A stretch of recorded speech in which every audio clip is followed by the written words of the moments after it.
to crowning the Queen of Pop, the year's film, and the reign of Taylor Swift. Yeah, so I'll just welcome everybody. Eras Thursday. Have you guys checked it out? Disney Plus. Joanne. If you haven't, that's fair. That's fair. It's going to drop Thursday, and there's a con on right now here in Toronto. If you haven't noticed, so it's 3.5 hours long. It is 3.5 hours. So not everyone's crazy like me. And we ordered all 5 versions, or 600 versions of the Tortured Poets Department Final. Yeah, it's just over a month away, so that's exciting too. Anyway, let's dive in. 2023 was the year for pop culture history books. Taylor's Eras tour and film set the gold standard for musical performances and established her as one of the most talented and popular artists of our time. And so from the cosmic vibes of Willow to the subtle splash of Karma and all the love stories in between, let's go along the journey of Swift's jewel-lined trail through the Eras film and the societal impact of her fearless reputation. I'm proud of myself for how I restrained putting in title and album references in there. I didn't load them in. Hope I'm a real fan. First off, let's go down the line. Who are you guys, and where can they find you? Hi, my name is Jess or Jessica, and I am kind of a social media pariah, but a Taylor Swift lover. So I don't really have stuff you can find me on, except right here, right now. So, one night only appearance. I am Ash, and like I always say, if I want to be found on a social media platform, you can find me at Bejeweled Mothma, Bejeweled like the Taylor Swift song, and Mothma like Mon Mothma. Yeah. And I'm Matthew. You can find me on Instagram and Threads, MNUG1138. It's a very Star Wars thing. Also on Monday nights at 8:30 p.m. on the Star Wars Underworld YouTube channel, my Iron Canon podcast, Star Wars podcast. And then Wednesday nights, 9 p.m. On the same channel, Underworld channel, for the Tractor Room Comics reviews. So I'm going into a different territory here. I acknowledge that, but it's a lot of things, eras, and everything Taylor brings up a lot of thoughts and feels, I think, for all of us. And so, figured dive in, right? But maybe you guys saw the description on the app or wherever. Like, Taylor Swift panel at a Comicon. What's that about? And the first off is to say, we've got a sizable crowd here. There's a likelihood wherever you go now in 2024, there's going to be fans. There's going to be cross-section fans. If I go to the soccer game, I'm probably going to find a bunch of fans. Hockey game tonight. So, definitely if you go to a football games, yeah. For sure. So yeah, a con, quite likely. Also, as someone who does a lot of fandom stuff on the internet, I've noticed that a lot of fandoms do have that section of the fandom that are just Swifties, and it is a joy to be part of the Star Wars corner for that, and Doctor Who especially.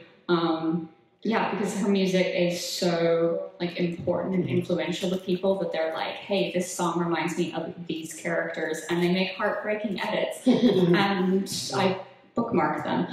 I'm sure everyone in this room has seen a Taylor Swift audio edit to something or other at one point. Yeah, it's made them emotional. And then TikTok decided to remove all the universal music, so a bunch of them just don't work anymore. Rest in peace, this is me trying. There you go. I know, and I'm convinced in my whole soul and my heart that, probably San Diego Comicon, she's going to come out there because Deadpool has just dropped and surprise Dazzler. I'm convinced of myself. Allison Blaine. Also, if you've seen the Eras film, if you've been to the Eras tour, this is just a bit of a small little moment in Willow, very much kind of spooky, witchy vibes. I was actually able to, opening night of the film was during New York Comic Con, and so I was already in the mind of a con and going to see this film. But with Taylor, she uses it is a film, so pop culture. We're not talking about it, but the spooky fantasy elements, but.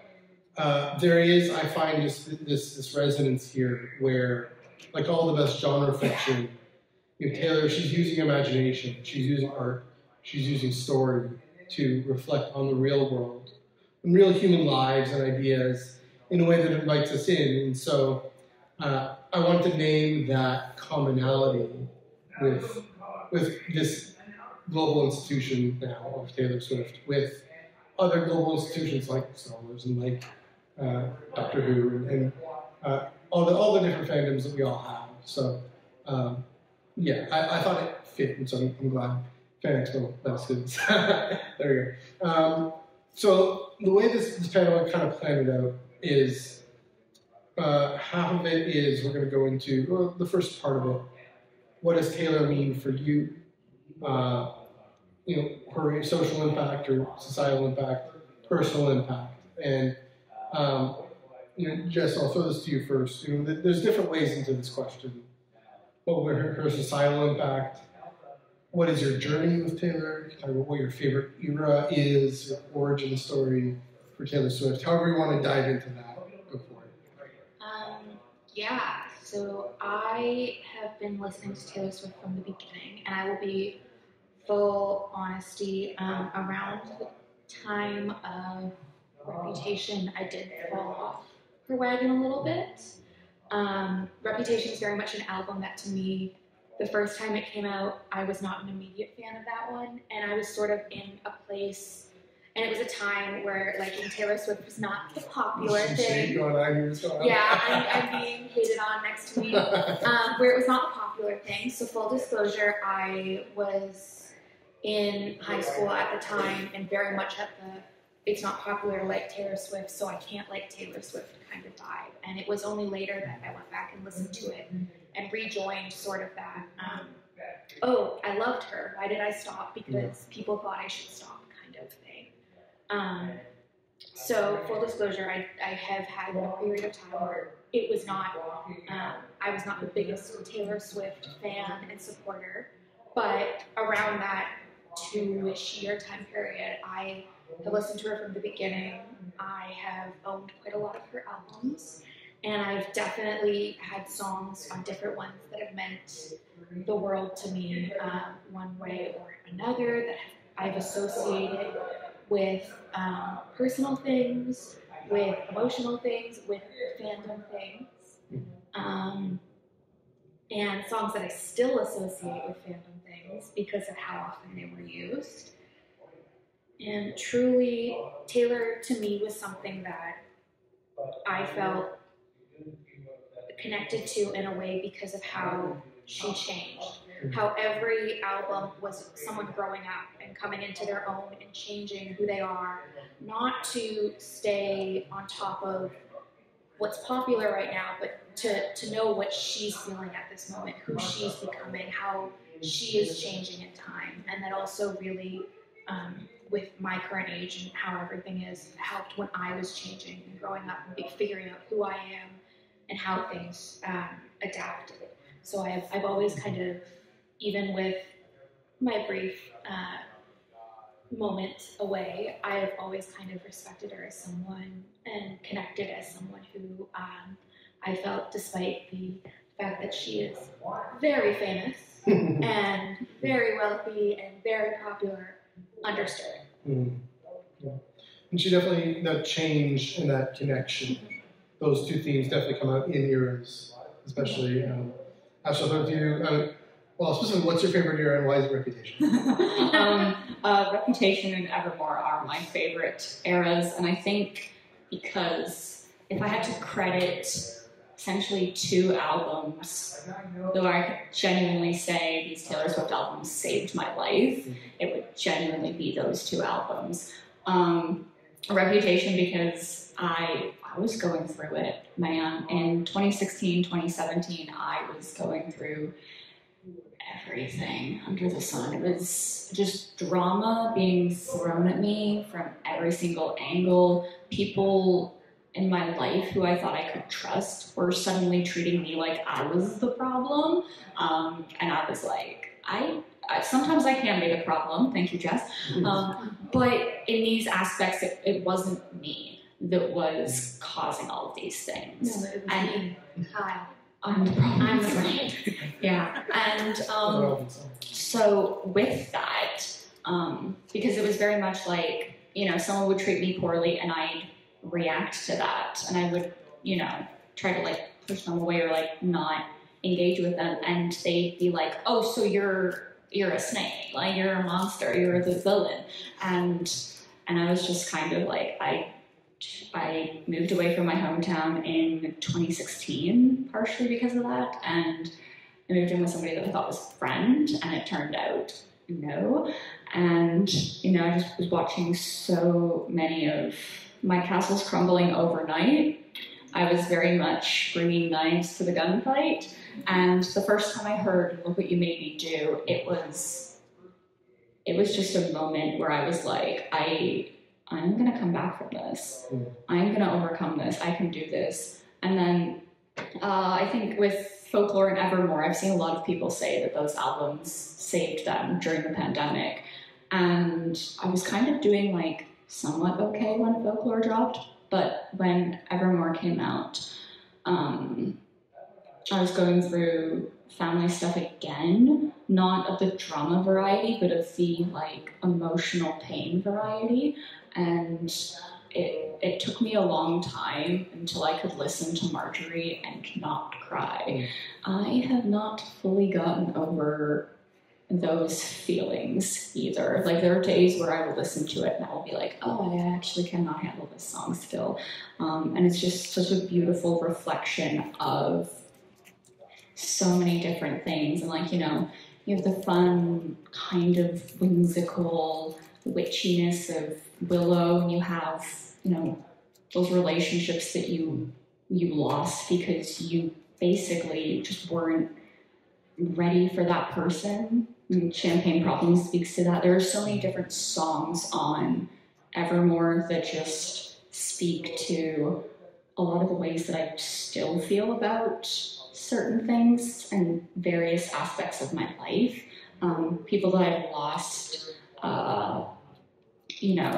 things that I've gone through where I've been like, I can't do this anymore. Like, I have to step back and I have to realize that there's more to life than what I'm going through right now. And yeah, so, again, I've been a Taylor Swift fan since like 2006. Like, so whenever, those accounts are like, hey, it's been like 17 years, like last year was 17 years since Tim McGraw dropped. And I was like, I'm finding gray hair. And so, like I did follow her throughout her entire thing, and there were certain albums that I didn't quite connect with quite as much at the time when they came out, and now, especially with the re-recordings coming out, and like I'm like, I understand it a lot more, because I'm like, oh, I can feel those like hindsight feelings of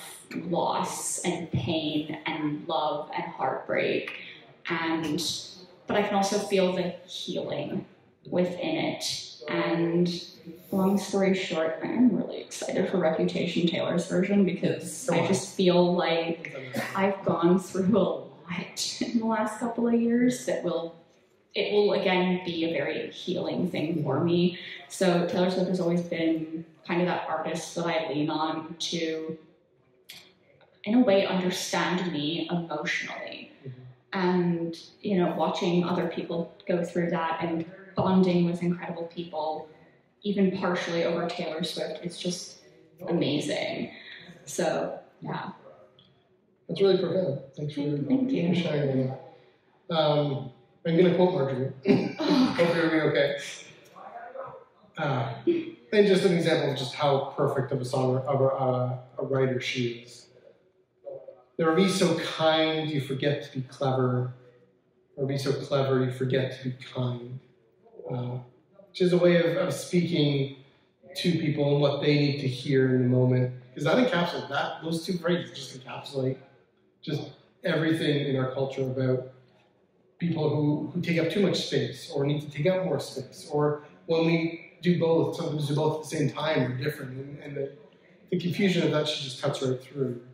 My grandmother actually also wanted to be an opera singer.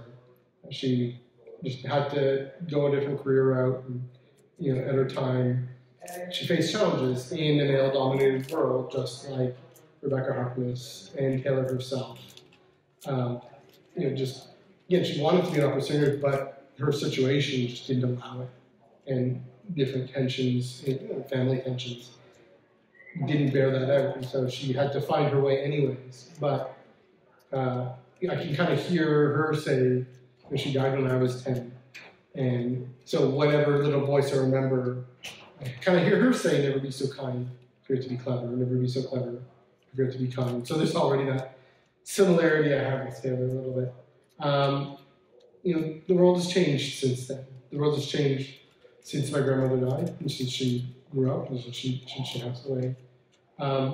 The place I go with Taylor is, okay, what does it mean for me, a straight man, to be this big of a Swiftie? Because, that's the demographic that's kind of new in this community, and grateful for the welcome I've received.